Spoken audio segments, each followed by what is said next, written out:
Now let's review what you've learned about the present tense of AR verbs in Spanish. All verbs are listed in vocabulary lists and dictionaries in their infinitive forms.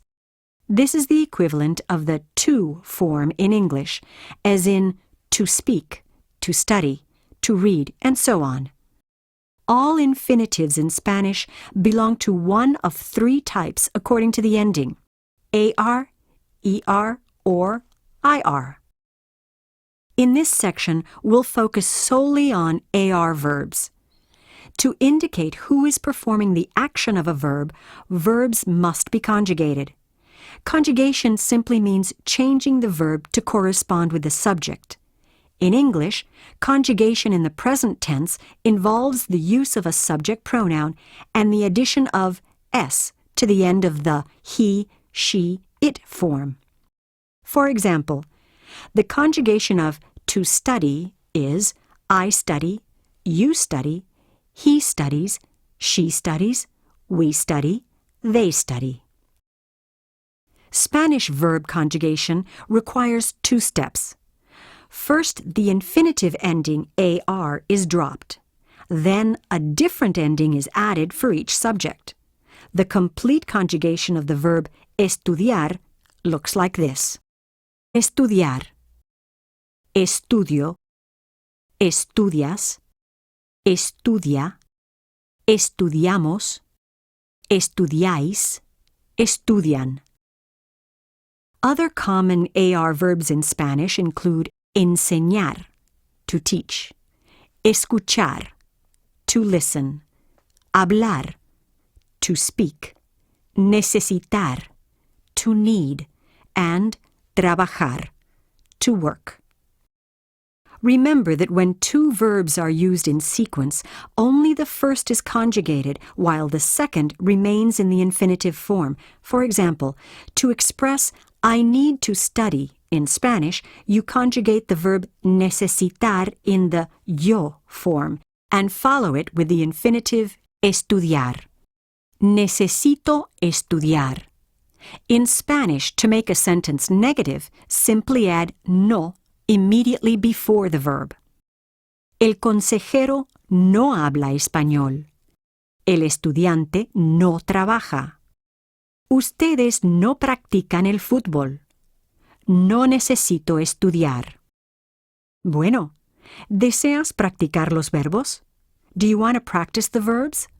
Let's see how well you do. I'll give you a verb and a subject, and you give the correct conjugation. Ready? Número 1. Tomar. Yo. Was your answer tomo? Excelente. Número 2. Hablar. Ella. Did you say habla? Perfecto. Número 3. Cantar. Nosotros. Did you say cantamos? Muy bien. Número 4. Pagar. Tú. Was your answer pagas? Fantástico. Número 5. Escuchar. Ellos. Did you say escuchan? Magnífico. Muy bien. Ahora practicamos con la negación. In this next exercise, we will be talking about actions that some people do but others do not do. First, you will hear and see a statement about what someone does do. This will be followed by a new subject. Use the verb from the original sentence to form a new sentence, saying that the new subject does not do the action. For example, you hear and see, Marta y Tomás estudian mucho. Nosotros. You say, nosotros no estudiamos mucho. Are you ready to try? Vamos. Here we go. Número 1. Tú cantas bien. Yo.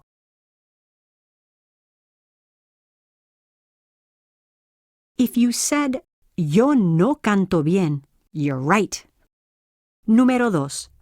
Susana trabaja mucho. Roberto.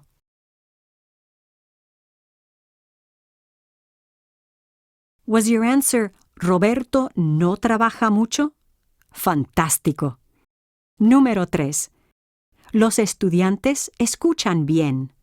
Los profesores.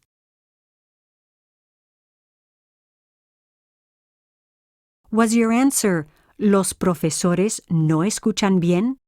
Excelente. Número 4. Yo hablo francés.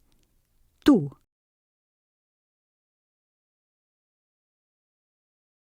Did you say, ¿tú no hablas francés?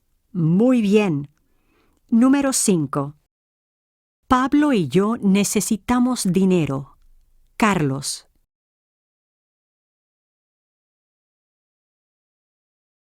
Was your answer, Carlos no necesita dinero? Perfecto. ¡Qué bueno! Los verbos en español no son difíciles, ¿verdad? Spanish verbs are not so difficult, right? Keep practicing the verb conjugations until you know the pattern well. ¿Está bien? Hasta pronto.